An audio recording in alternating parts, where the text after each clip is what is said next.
ফের বাঁকুড়ার উত্তর বন বিভাগ থেকে 60 থেকে 65টি হাতির একটি দল আসতে চলেছে পাঞ্চেত বন বিভাগে। এই বিশাল হাতির দলটিকে পাঠানো হবে পশ্চিম মেদিনীপুর জেলার দিকে, তাই প্রশাসনিক স্তরে বাড়তি সতর্কতা জারি বন দপ্তরে। বন দপ্তর সূত্রে জানা গিয়েছে, সাহারজোড়া জঙ্গল এলাকা থেকে যাত্রা শুরু করে হাতির দলটিকে পাবোয়া বাঁকুড়া দুর্গাপুর রাজ্য সড়ক অতিক্রম করে শালী নদী পার করা হবে। তারপর বেলিয়াতোর পাঁচাল সোনামুখী হয়ে দ্বারকেশ্বর নদী পার হয়ে জয়পুরের জঙ্গল থেকে বিষ্ণুপুর হয়ে পশ্চিম মেদিনীপুরের জঙ্গলে প্রবেশ করার সম্ভাবনা রয়েছে। শুরু হয়েছে হাতির ড্রাইভিং।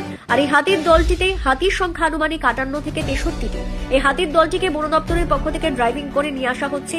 আর সেই ড্রাইভিং দেখতে সোমবার বিকেলে পাহাড়জোড়া, মুক্তাতোর, দেজুরি, শালুকা, বেলেশোলা সহ আশপাশের বিভিন্ন গ্রামের বাসিন্দারা ভিড় করেন হাতির ড্রাইভিং প্রত্যক্ষ করার জন্য।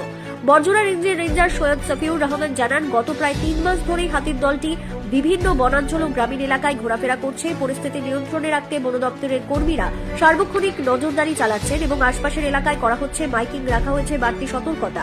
কি জানাচ্ছেন এলাকার মানুষ, কি জানাচ্ছেন বন দপ্তর, চলুন শোনাবো আপনাদের। বলতে আমাদের যিনি রেঞ্জার সাহেব আছেন, আগের যারা রেঞ্জার ছিলেন তার চেয়ে ইনি অনেক ভদ্র মানুষ। তিনি হাতি বার করার আগে সমস্ত চাষিকে সচেতন করেন যে আজকের ডেটে হাতি বার করা হবে।